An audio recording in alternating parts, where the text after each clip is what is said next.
जय माता की मित्रों। आज चर्चा करते हैं सिंह लगन में सूर्य ग्रह अगर आपके द्वादश स्थान पे हो तो किस तरह का फल प्राप्त हो सकता है। सूर्य देव द्वादश स्थान कर्क राशि और लगने से तो प्राय कर जितनी पुस्तकों को पढ़ने का समय मिला या मौका मिला, जितनी पुस्तकों का अध्ययन किया, बहुत कम विद्वानों ने द्वादश स्थान के सूर्य देव के अच्छे फल बताए, और वो भी बहुत कम मात्रा में। प्राय कर सब जगह यही लिखा हुआ है कि द्वादश स्थान में अगर सूर्य देव हो तो कुछ अच्छे फल प्राप्त नहीं होते, और अगर लग्नेश हो तो फिर और भी ज़्यादा गड़बड़ है। हाँ, अष्टमेश हो, षष्ठेश हो, तृतीयेश हो तो फिर वहां पे थोड़ा विपरीत राजयोग वाला परिस्थिति बन सकता है। लेकिन अगर लग्नेश द्वादश स्थान में हो और सूर्य हो कर्क राशि में हो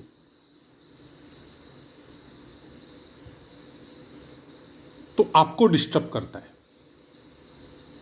आपकी हेल्थ को डिस्टर्ब करता है, आपकी आंखों को डिस्टर्ब करता है, शरीर का व्यय या शरीर में चोट या शरीर में कुछ प्रॉब्लम्स, खासकर आपके शरीर के जल तत्व में, क्योंकि शरीर का 70% हिस्सा जल तत्व है, तो उससे संबंधित प्रॉब्लम प्राय कर अभ्यास में भी देखी गई है। लेकिन ऐसा नहीं है कि पूरा का पूरा आपको केवल खराब ही फल मिलता है, अच्छे भी मिलते हैं। ऐसा इंसान दानी होता है, वो अपने शरीर का भी व्यय करता है दूसरों का भला करने के लिए। लाइक राजनेता जो समय देता है समाज को और देश को, या फिर वो विदेश में बसने की भी ही प्रिडिक्शन हम लोग कर सकते हैं, देखते भी हैं। क्योंकि पहले विदेश जाने का किसी को मौका मिलना, या कोई विदेश भी गया है अपने घर से बहुत दूर कमाने के लिए, तो उसको कोई अच्छा योग नहीं बताते थे। लेकिन वर्तमान परिदृश्य से वो अलग है। आज विदेश जाने को राजयोग में बोला जाता है, तो उस समय का स्थिति अलग था, इस समय का स्थिति अलग है। इसलिए बोलते हैं कि प्रिडिक्शन उस क्षेत्र के वो अनुसार, उस काल और समय के अनुसार की जाती है।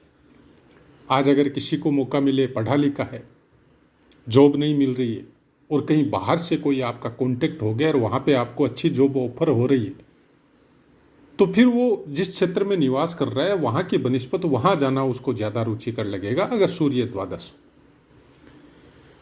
चोट लगने के संकेत है, एक्सीडेंटल केस होने के संकेत है, नेत्रों में पीड़ा होने के संकेत है, तो आजकल तो बच्चों में जन्म से ही चश्मे लगने चालू हो गए। नेत्रों की पीड़ा तो मानते हैं सूर्य और चंद्रमा से आती है, लेकिन कुछ खान पान का भी इफेक्ट होता है। अकेला सूर्य ग्रह उसके लिए उत्तरदायी नहीं होता है, हम लोगों का रहन सहन और हम लोगों का खान पान भी उसके लिए उत्तरदायी होता है। अगर आप समय काल परिस्थिति अनुसार प्रिडिक्शन कर रहे हो तो उसमें ये प्रिडिक्शन भी जुड़ जाती है कि आपका खान पान, व्यवहार, चाल चलन, वो सब कैसा है। नेत्र रोग ज़्यादा लेट नाइट जागने से भी होता है, धीरे धीरे आपकी ज्योति कम होती जाती है। नेत्र रोग ज़रूरत से ज़्यादा कंप्यूटराइज काम करना, या कुछ ऐसा लिखने पढ़ने का काम करना जिसमें आँखों का यूज ज़्यादा होता हो, और वो भी कंटिन्यूअस, उससे भी नेत्र की ज्योति कम होती है।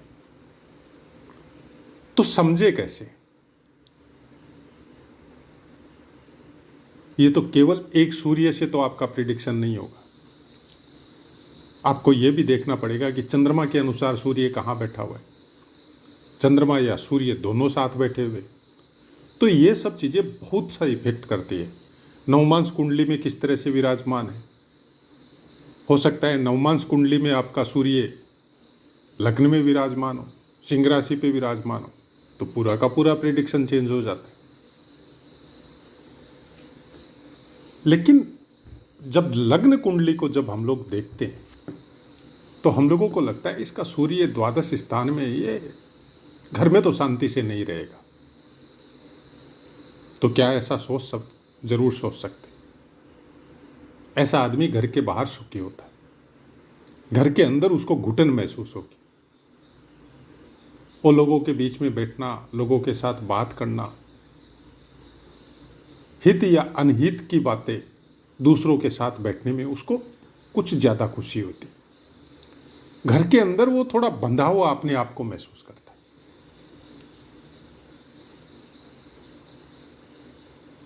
अब कुछ ऐसी जिम्मेदारियों को अपने ऊपर ले ले, चाहे वो घर की हो, चाहे समाज की हो, चाहे बाहर की, और ईमानदारी पूर्वक उन जिम्मेदारियों को अगर वो निभाता है तो फिर सूर्य यहां अच्छा फल देता है। क्योंकि सूर्य का जो प्रिडिक्शन है वो वहां संपूर्ण हो जाता है। आप किसी जिम्मेदारी को जब अपने ऊपर लेते हैं, आप किसी काम की जब जिम्मेदारी लेते हैं, आप किसी वर्ग की या परिवार की फाइनेंशियली जो पोजीशन है उसको ठीक करने की जिम्मेदारी लेते हैं, अपने परिवार को या अपने भाई बहनों को पालने की जिम्मेदारी लेते हैं, या समाज का भला करने की जिम्मेदारी लेते हैं और आगे बढ़ते हैं उसके लिए, तो सूर्य ऑटोमेटिक अच्छे फल देने चालू कर देता है। क्योंकि सूर्य का काम ही यही है, बिना कोई भेदभाव के, बिना कोई लालच के, सबको समान दृष्टि से देखना, यह सूर्य का फल है। वो आपकी कुंडली में कहीं भी बैठा हुआ हो, कितने भी अंशों पे विराजमान हो, अगर इस चीज को आप जीवन में अपनाते हैं तो सूर्य कभी खराब फल नहीं देता। द्वादश स्थान का सूर्य देव, ऐसी बहुत सी कुंडलियां मेरे को, हमको भी अपने परिवार में मिली है या फ्रेंड सर्कल में मिली है, और जब उनका प्रिडिक्शन करके देखते हैं तो कुछ अलग फल मिलता है। लेकिन जो वर्तमान में उनको मिल रहा है वो जस्ट डिफरेंट मिल रहा है। रिफाइन ज्ञान को अभ्यास के साथ होता है। आप कोई भी पुस्तक पढ़ते हैं, कभी भी एजुकेशन की हो, चाहे आप धर्म की हो, चाहे और कोई ज्ञान की हो, चाहे रहस्य सब संबंधित पुरातत्व से संबंधित कोई ज्ञान हो, पुस्तक में पढ़ने के बाद में जब उसके ऊपर खुद रिसर्च करते हैं तो उसका अंश थोड़ा अलग मात्रा में आपको समझ में आता है। और ज्योतिष वही कहती है, ज्योतिष आपको स्टार्टिंग जो प्रिडिक्शन देती है पुस्तकों के द्वारा, वो अक्षरश है वैसा का वैसा जातक के जीवन में कभी घटित नहीं होगा। ये मान के चलिए आप कि आप नए नए एस्ट्रोलॉजर है, जैसे हमने भी शुरू में नया नया जब सीखना चालू किया था, पुस्तकों को पढ़ना चालू किया था, तो देखा कि हमारे सूर्य द्वादश स्थान में है तो हमको ऐसा फल मिलना चाहिए, जबकि हमारी आंखों की ज्योति बहुत तेज थी। तो ये कैसे हो रहा है? लेकिन जब रिफाइन में जाते हैं, जब अंदर में घुसते हैं, उस पुस्तकों के ज्ञान को समझने की कोशिश करते हैं, चाहे गुरुओं के द्वारा, चाहे आपकी अपनी आध्यात्मिक सिद्धि के द्वारा, चाहे अपने चाल चलन के द्वारा, चाहे अपने रहन सहन के द्वारा, तब धीरे धीरे वो चीजें आपको समझ में आती। द्वादश स्थान का सूर्य देव खुद फक्कड़ होता है। वो कमाता है औरों के लिए, वो परिवार हो सकते हैं, बच्चे हो सकते हैं, आपका समाज हो सकता है। हद से ज्यादा त्यागी होता है। बड़े बड़े जो धर्मशालाएं वगैरह है, जो लोगों का भला करने के लिए जो स्थान बनाए जाते हैं, बहुत सौ की कुंडलियों में आप देखिएगा द्वादश स्थान में सूर्य देव बैठा हुआ। और भी ग्रह हो सकते हैं कोई,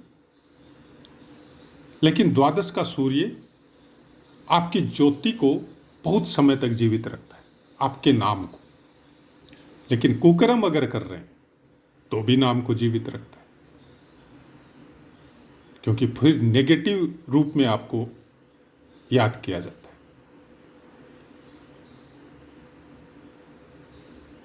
ऐसा इंसान अपने घर से बहुत दूर जाके सक्सेस होता है, और कहीं भी रहो चाहे। कोई जरूरी नहीं है कि बचपन में उस तरह के संस्कार आपको मिले या नहीं मिले, लेकिन एक समय ऐसा आता है उसके चाल चलन में, उसके व्यवहार में, उसके कमाने के तरीके में, वो सर्विस भी कर रहा है तो किसी का दबा के या किसी की बारे में कोई मतलब गलत बात बोल के अपने बॉस को अपनी प्रोग्रेस नहीं करेगा। अगर कोई दूसरा उसका कंपटीटर है और वो वर्क अच्छा कर रहा है तो वो उसकी भी तारीफ कर देगा बॉस के सामने, लेकिन अगर गलत है तो गलत भी बोल देगा। अब यही एक कारण होता है कि सामने वाला इनको गलत समझता है। लेकिन हमने बहुत सी कुंडलियों में देखा है, मोक्ष त्रिकोण में चतुर्थ और द्वादश ये दो स्थान ऐसे, यहां पे सूर्य, गुरु, ये दो ग्रह थोड़ा अलग टाइप से फल देते हैं आपको, और बुध और शुक्र ये अलग टाइप से देते हैं।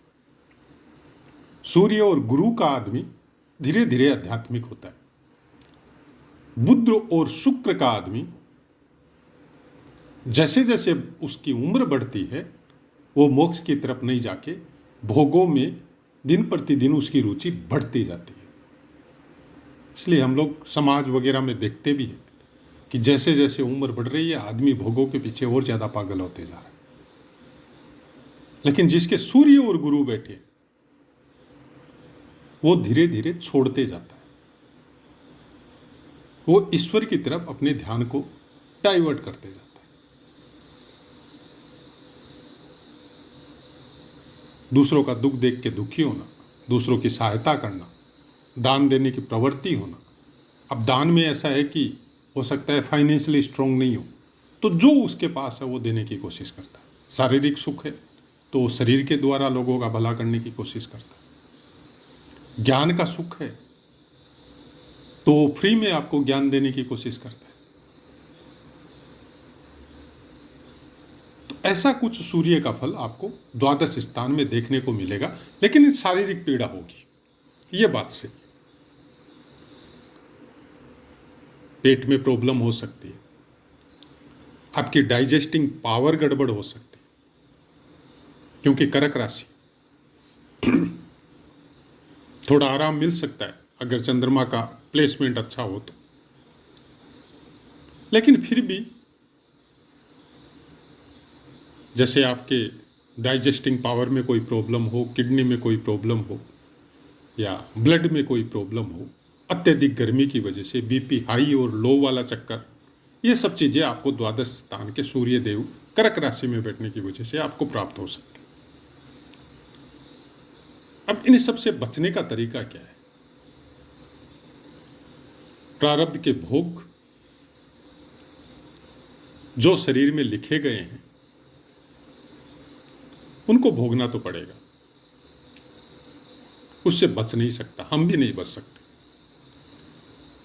जब भगवान खुद धरा पे जन्म लेके वो खुद नहीं बच सके तो हम और आप तो साधारण जीव हैं, कोई नहीं बच सकता।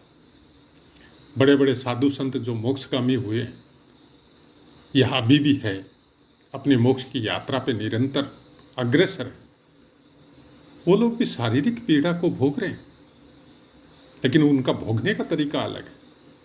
वो शरीर का कुछ विशेष ख्याल रखते नहीं है। द्वादश स्थान का सूर्य यही प्रवृत्ति आपके अंदर लगा देता है या बना देता है। धीरे धीरे आपकी प्रवृत्ति शरीर से थोड़ी भिन्न हो जाती है। आप अपने आप को फिर धीरे धीरे शरीर मानते ही नहीं। शारीरिक पीड़ा को आप ये सोच लेते हैं कि ये शरीर का ही एक पार्ट है जो हमारे तकदीर में लिखा हुआ है, हमको भोगना है।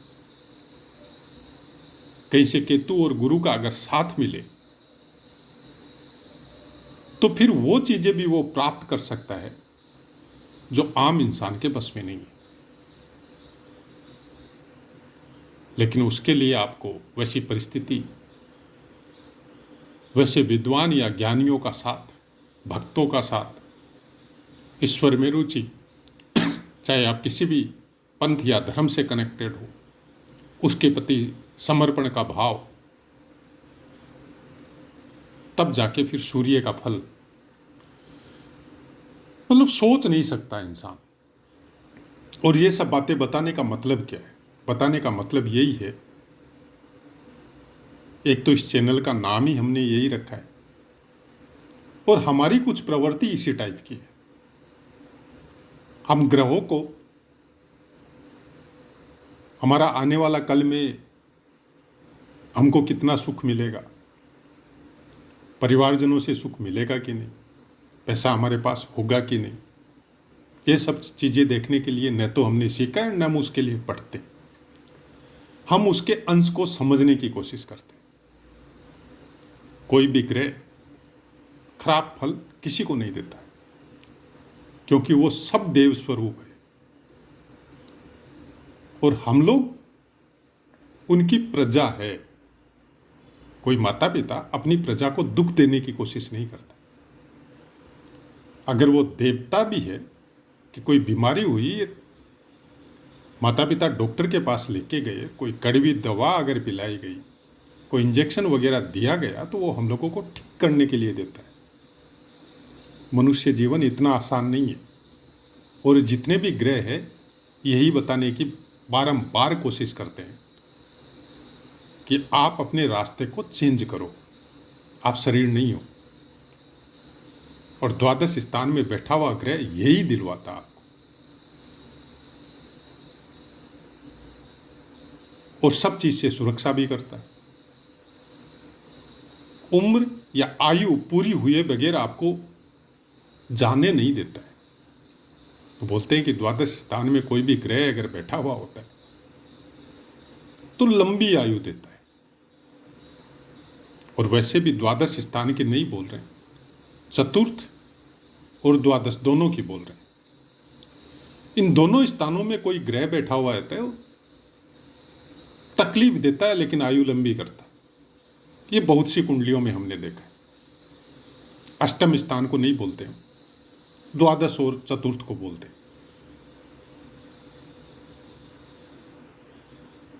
लंबी आयु का मतलब यही हुआ कि जो बैंक बैलेंस तुमने इतने जन्मों से जो बना के रखा है,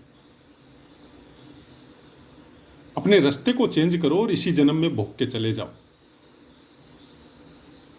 फिर आने वाला जन्म तुम्हारा अच्छे संस्कार युक्त परिवार में भक्तजनों के साथ एक अलग यात्रा में फिर तुमको ले जाने के लिए कोई न कोई तेरा सहारा बने और तू मोक्ष को प्राप्त हो, ये इशारा देते। लेकिन विडंबना है कि हम लोग हम लोग कुछ ऐसी चीजों को ज्योतिष में इंक्लूड कर चुके हैं या कर रहे हैं और डर भी रहे हैं कि आपका सूर्य द्वादश स्थान में है तो आपका अपमान होगा। लिखा है पुस्तकों में, लेकिन अपमान होगा क्यों, यह पुस्तकों में नहीं लिखा। अपमान होने का कुछ कारण भी तो होता है, वो कारण हम लोग खुद जनरेट करते हैं अपने कर्मों के द्वारा। अगर कुकर्म करेंगे तो अपमान होगा, और सत्कर्म अगर करेंगे तो आपकी स्ट्रेंथ जो है, आपका जो स्टेमिना है, कुछ इस टाइप की हो जाएगी कि मान अपमान का आपके ऊपर फर्क ही नहीं पड़ेगा। और अगर कहीं से कुछ हो भी गया प्रारब्धवश, तो वापस वो घूम के ठीक होगा और जिसने किया वो खुद माफी मांगने आएगा। चतुर्थ और द्वादश में बैठे हुए ग्रह यही इंडिकेशन देते हैं, खासकर सूर्य और गुरु। तो ऐसा है मित्रों, पाठ समझ में आया होगा। अब अपनी वाणी को विराम देते हैं, आपसे आज्ञा लेते हैं। जय माता।